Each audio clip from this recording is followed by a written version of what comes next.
We now have a new variant of the virus, and it's been both frustrating and alarming to see the speed with which the new variant is spreading. With most of the country already under extreme measures, it's clear that we need to do more together to bring this new variant under control while our vaccines are rolled out. In England, we must therefore go into a national lockdown which is tough enough to contain this variant. I've had some mail come through from Boots about my Advantage card. So there's always a plus, isn't there? And that was free. I don't know what's in there. There's no... Every little helps. Oh, that shit is wrong.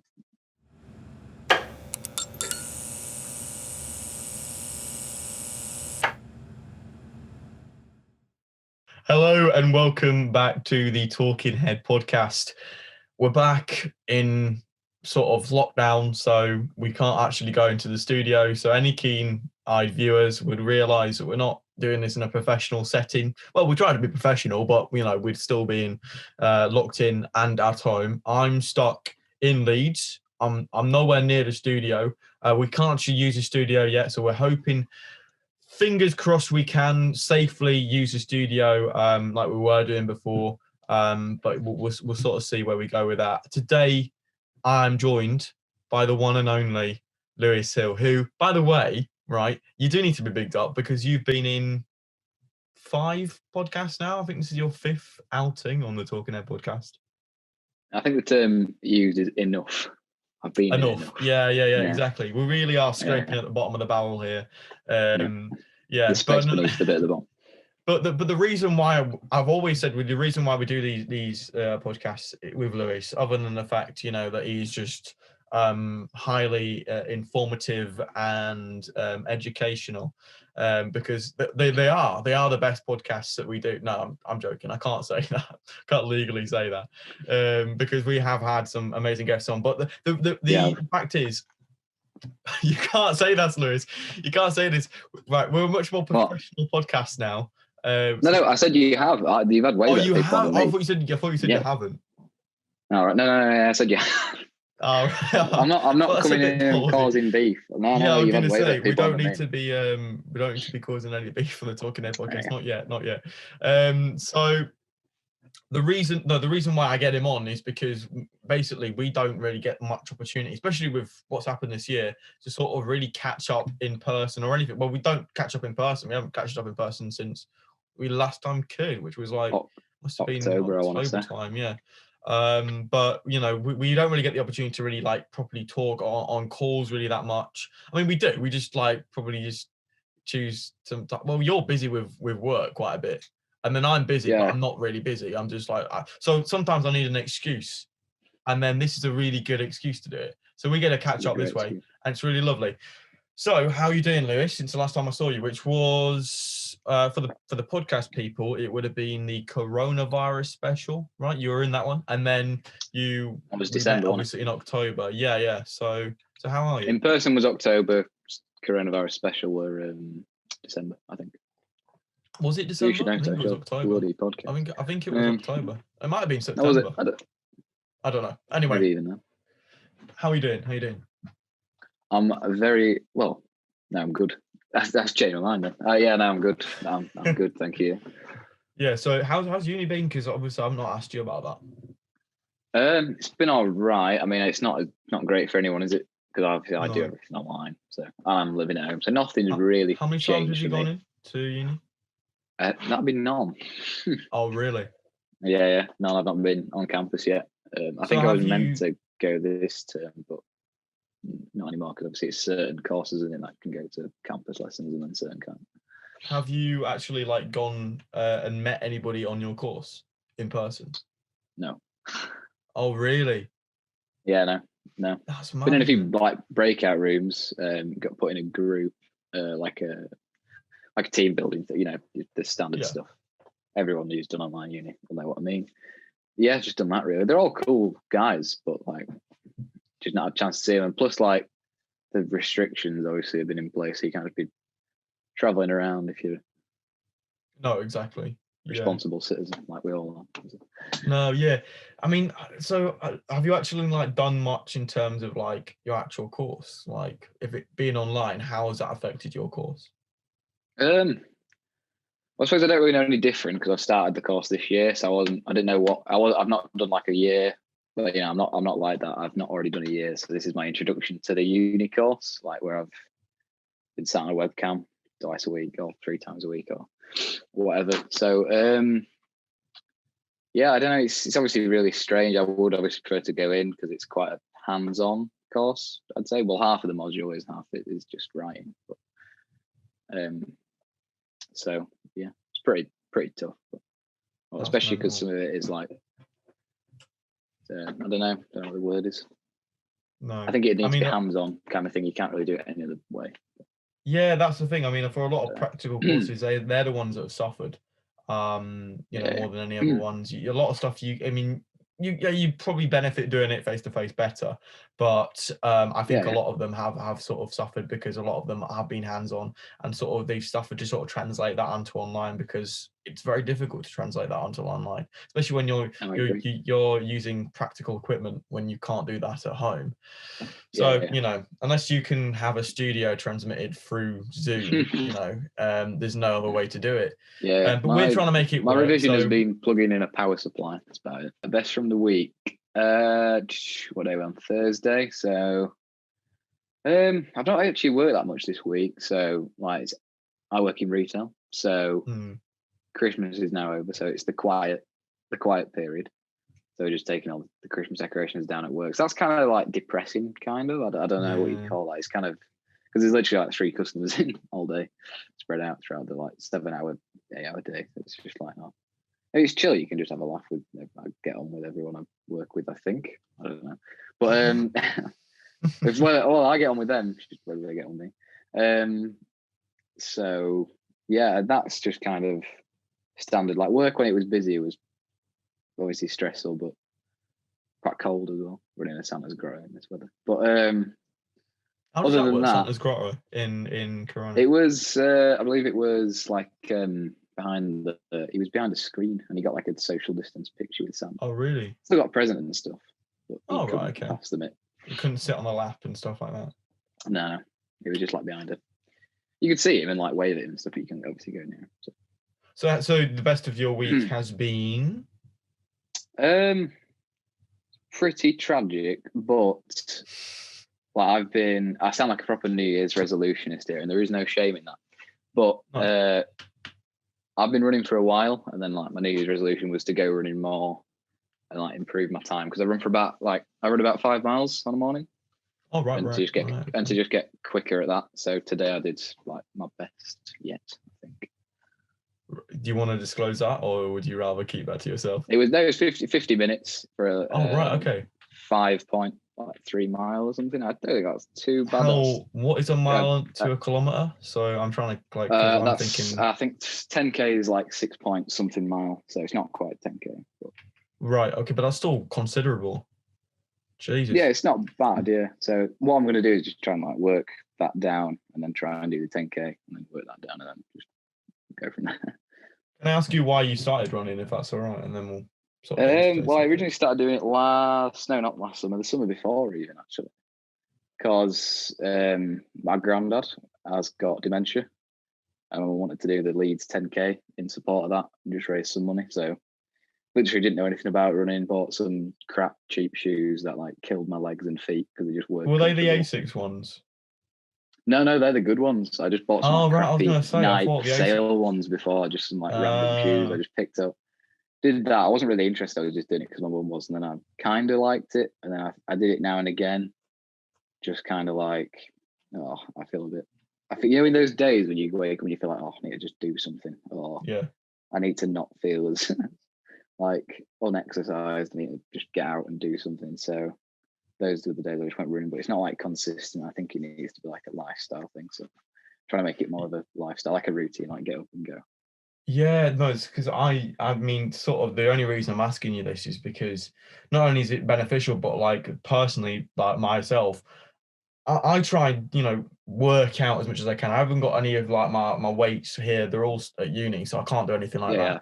that. So I've sort of been doing like the home workout sort of stuff that you can just do with no equipment, which you can do stuff. But like, again, I don't know why I find it limiting. So I actually at uni, I did start running again. And I do want to go back into that. So maybe I'll try get back into it because it is a good thing to do, and it's very therapeutic, I think. There hasn't really been a positive this week. No. Well, no, there probably has been. I'm being dramatic, but it's because like Yeah. lockdowns happened and sort of everybody's a bit down in the dumps, I think. The positive of this week is that I've had some mail come through from Boots about my Advantage card. So there's always a plus, isn't there? And that was free. I don't know what's in there. There's no every little helps. Oh, that's shit. That's the wrong. Today's topic is going to be all about a certain woman who actually I saw you actually suggested her name when I asked you, because we wanted to do a podcast because we like catching up anyway. We like catching up, yeah. It's an excuse, isn't it? But exactly. But basically I asked Lewis, I said, what do you want to talk about? And he said, Jesy Nelson. And so obviously I'd heard of the name, I'd heard of the recent news. I knew that she was part of Little Mix. Now she's left Little Mix for her own personal reasons. And so I knew vaguely of her story, and I sort of wanted to educate myself on it. So right before this podcast, I actually decided to watch her documentary on BBC, which I think is available on iPlayer for the next month. So by the time this comes out, maybe it's available for a few more weeks.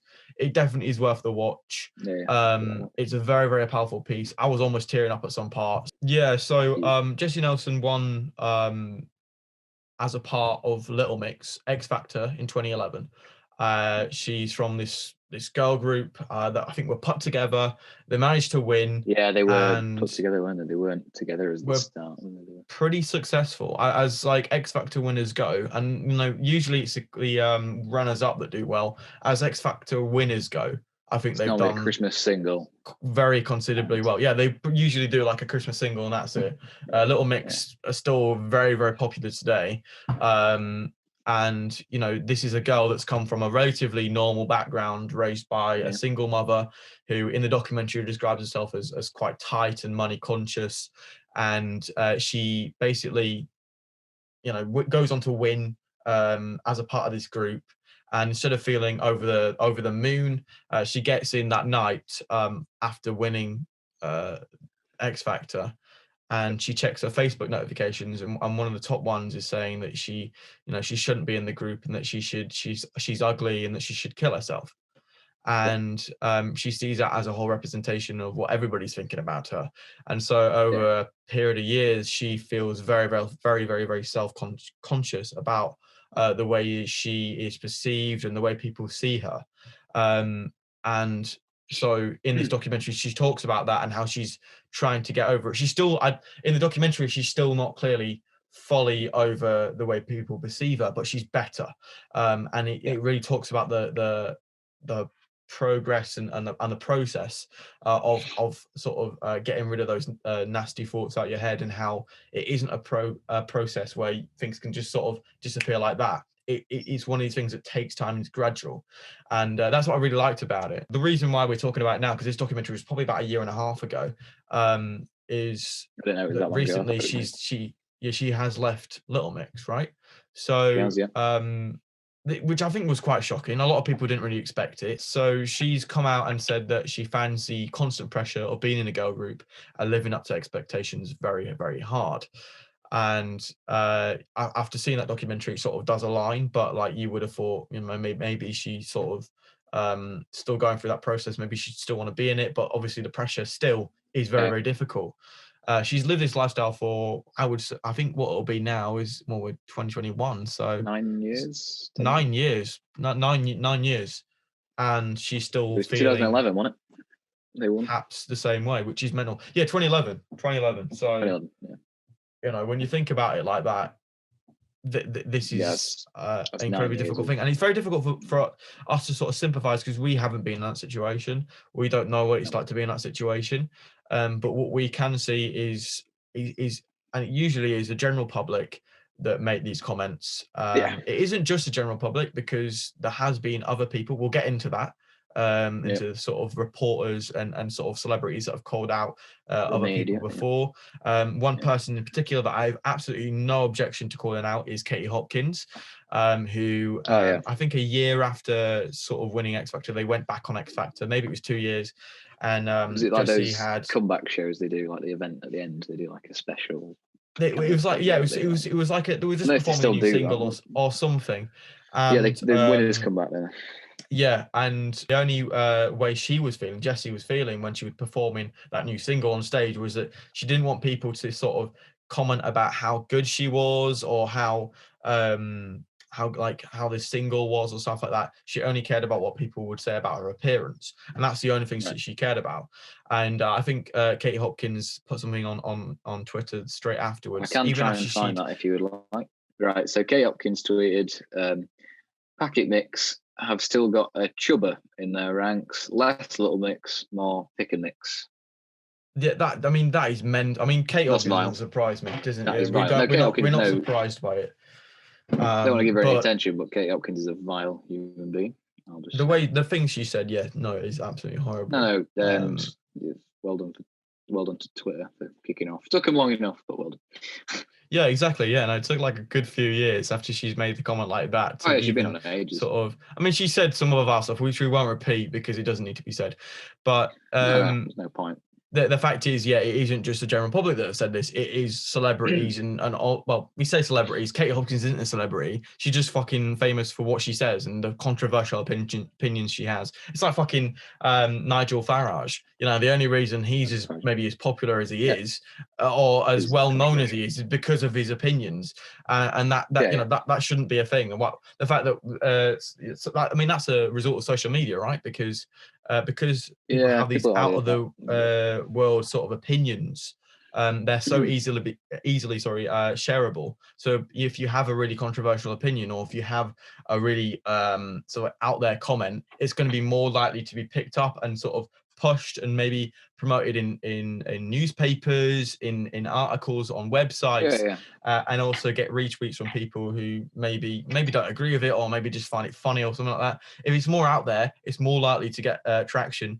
And then for that reason, if more people are sort of liking it and sort of giving it a reaction, then it makes a person the victim, the person that's on the end of this, feel a lot more shit. And then if you see people who are in these higher ranks saying the same shit that they're saying, they think it's maybe more socially acceptable to do it, which is completely fucking bullshit. So, it's a mental thing. And I do want to talk about social media because that's sort of what we're talking about today. So Jesy talked about how she would put posts on sort of for gratification, so that people could she knew she had a bit of a worth, so that people could sort of maybe compliment her and make her feel a bit higher than she was. And that's the impression I got from the documentary. It could be wrong, but she does talk about sort of putting posts on for gratification. Have you ever done that yourself, Lewis? Well, then on Instagram for me, I'll post the odd picture, and then maybe like something on my story to do with something I'm annoyed about. No, yeah, because I mean, like you just said at the end, where you could use it to sort of promote your ideas. People still use social media to promote my ideas. I mean, recently, which is a negative thing, actually. Really, now you've pointed that out. Yeah, because I think if you're using it for positive change, then that's an absolutely great thing. But I mean, like I'll be honest, I became a vegan in like 2-3 months ago, and I've definitely put stuff on my story since becoming vegan to sort of push my ideals. But I haven't done it in a violent way where I'm saying to people you should be doing this and stuff like that. But I'm sharing sort of stuff that I think is quite a positive change, because I mean I won't go into the sort of ideas behind it, because if you can have your own opinions, but I would say being a vegan is a positive change, and sort of the stuff that I share, I try to be as positive as possible, because especially with this podcast, I try to be as positive as possible, because it's just difficult. People don't like just endless negativity because it just becomes exhausting. But I've definitely put stuff on for gratification before, definitely 100%. Yeah. And I'll own up to that. And I don't know why I have. I know why I have because of gratification, but Oh yeah. when I try root it down, it's like, well, why do I need the gratification? Is it because I think I'm ugly?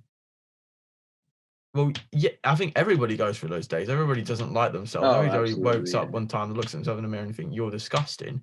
But no, yeah, I reckon it is because of that. I reckon it is because of the appearance thing, because I can relate to Jesy in that way, being like, I wonder what people think about me. Let's put a post I on, think, let's find yeah. out. Do you know what I mean? It's like Yeah. confirming whether people like you, whether people Yeah. appreciate you existing, if we're going to really Yeah. root it down to something.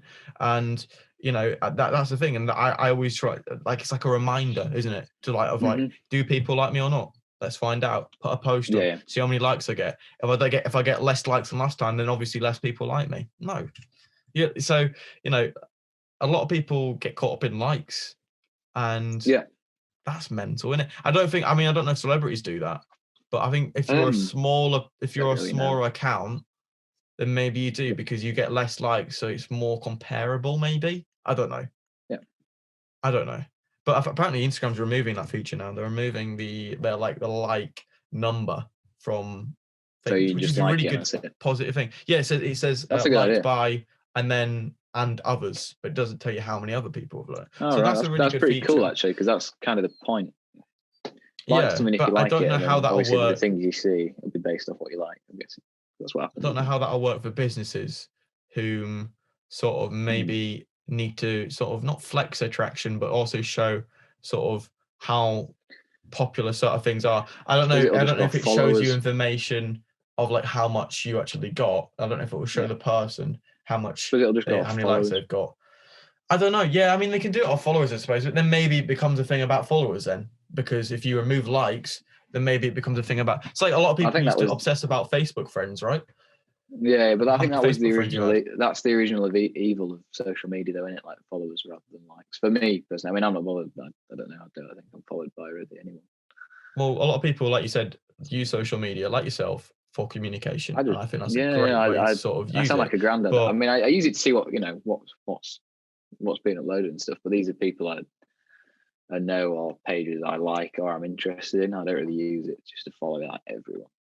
But here's the thing: Facebook was originally invented to sort of as a service which would rate girls, right? It would rate girls, and then it was. So have you seen The Social Network?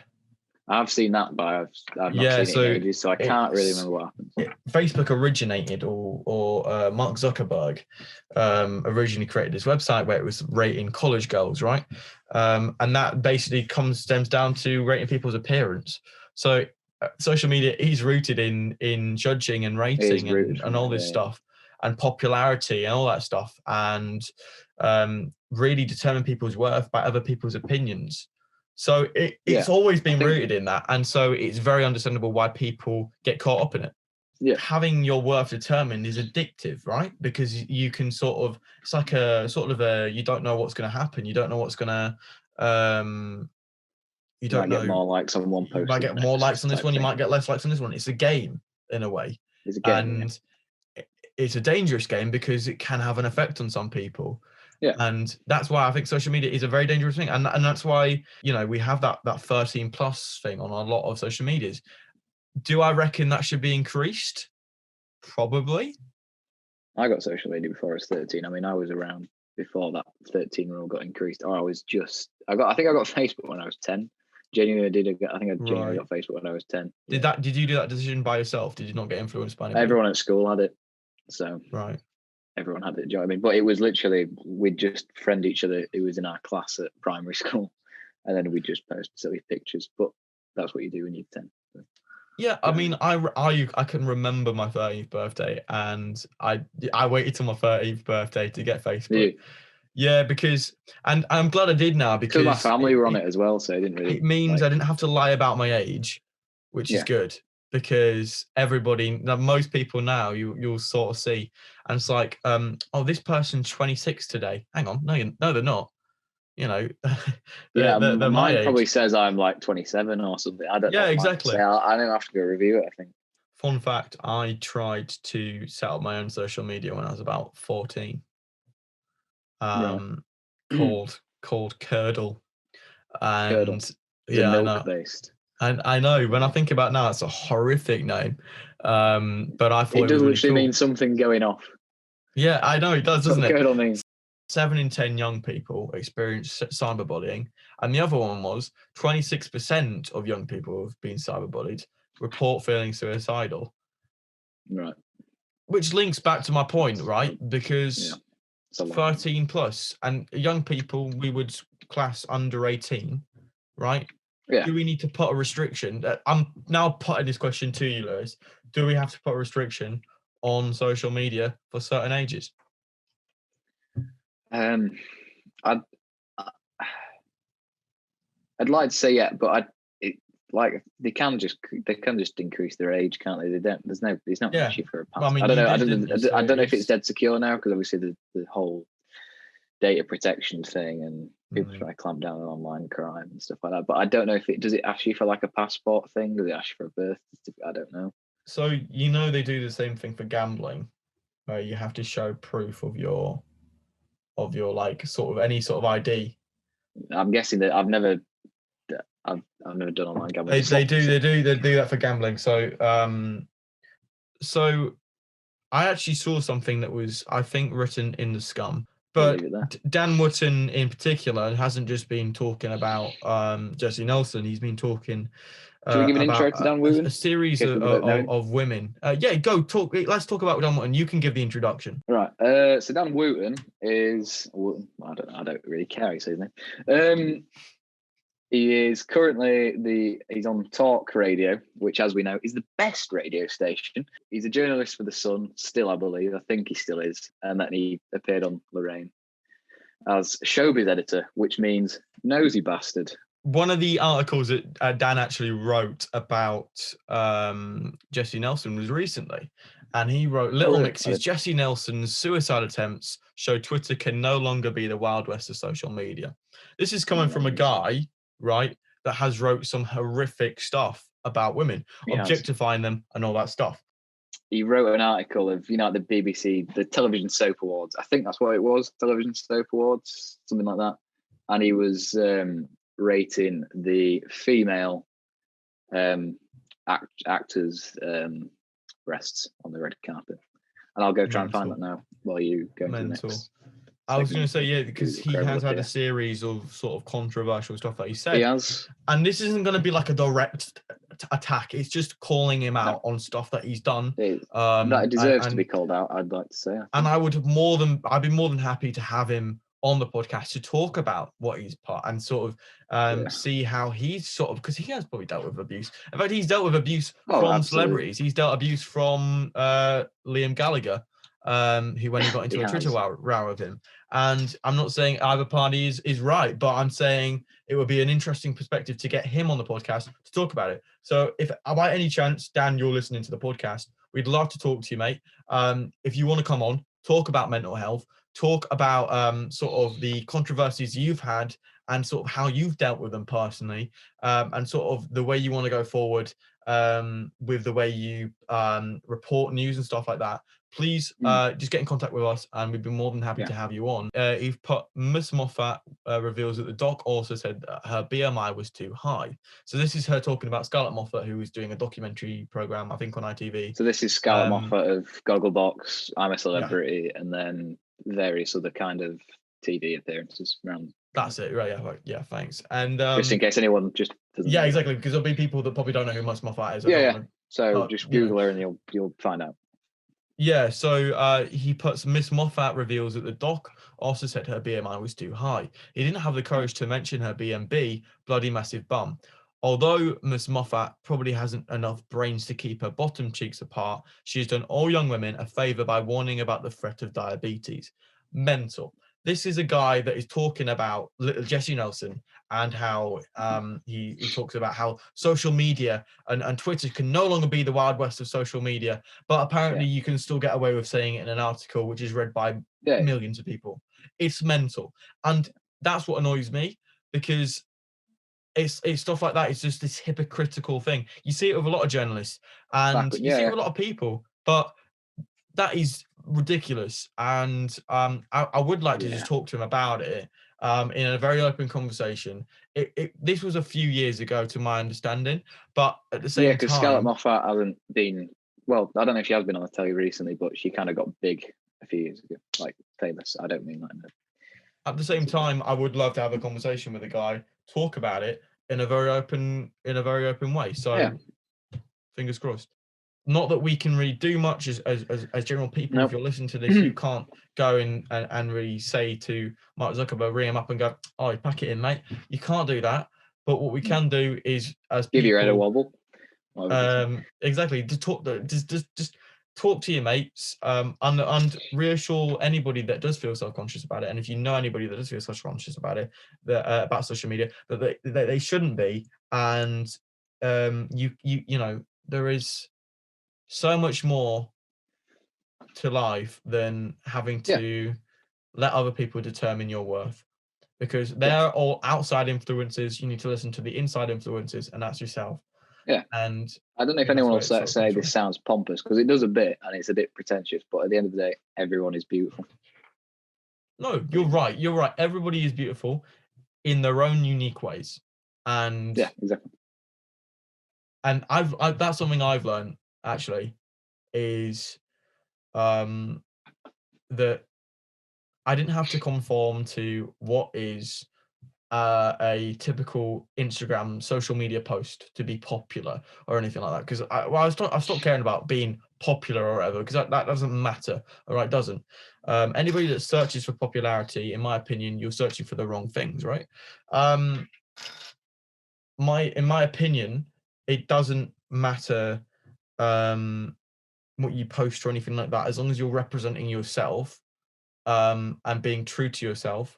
I think that's always the right thing to do. Don't try and be someone else, basically, because I've been victim to doing that. And recently I've just gone, actually, if someone actually really likes me, you know, if someone is actually my friend, if someone is attracted to me or whatever, it's some sort of, if anybody actually likes me, they'll like me for who I am, rather than the fake persona online. What was that, Lewis? Go on. Usually the way you went, if anybody actually likes me, like a throwaway comment. No, if anybody does actually like me,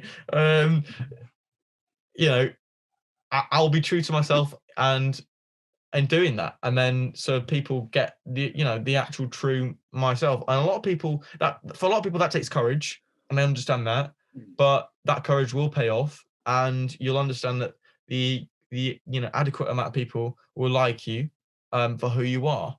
And that's a beautiful thing. So don't be somebody else, be true to yourself, and don't let other people determine your worth, because that comes from inside and is an inside influence. The running thing earlier, when you asked me what time I did, and I actually hesitated for a moment, I was like, no, I won't say, that's embarrassing. But the point, whatever, if you go running or do any sort of physical sport, no matter how long it takes, or you're a footballer and you don't score, or if what the goal in your sport, if you don't achieve it to the standard you want to, or the activity you do, or like your hobby, if you play guitar like me and Taylor clearly do, as I put my guitar there, just kind of lean on that. Yours is a bit more of a professional setup than mine, but I as soon as I saw it and I knew it was going to be flexing it, I thought, I've got to put my new one in there. You got to do it. But things like that, you just got to be proud of it. The fact that you've got these things, that thing behind you. So, but like, I wasn't going to share that time. I was going to go, oh yeah, it was quick, and then just like turn my head away. But then like at the end of the day, just if you don't want to say it, that's perfectly fine, because it's what you're comfortable with. But you shouldn't be ashamed of doing anything like that, whatever time you take, or however many goals you score, or anything like that. And you can go running at the moment in the UK. I know we're in a lockdown. You can go running. Not saying that you should go running, but like, there is still stuff you can do. Be positive. We can push through this. We'll be fine. basically. That's all I really wanted to say. That's it. Yeah. It's been lovely having you on, Cool. Lewis. It's been lovely being here. We'll do another one like this very, very soon. I don't know how long we'll be in this lockdown. Hopefully not long. The end is in sight. There's light at the end of the tunnel. I'm sure we'll all be fine. And love to you all. Keep talking to your mates. And hopefully we'll be in the studio very soon. And I know you won't be in the studio with me, Lewis, but hopefully I'll try do one where I'm in the studio and you're on the massive video screen projected everywhere. So that'll be interesting. That'll be funny. The uni, everywhere, just on every screen. You'll just be every there monitor. Accidentally. Yeah. No, thank you for joining us. And if you did enjoy the podcast, share with friends, share with your family, share with everybody, just share if you can. And honestly, Dan Wotton, if you want to have a conversation, we're always down. I will see you next week for another conversation where I'll be talking to somebody about something else. Love to you all. See you later. Cheers. Full of enthusiasm there at the end, Lewis. Well, I didn't know what else to say. I thought you were just going to wave, and I thought, I'm like, yeah, cheers. Thanks for watching. There we go.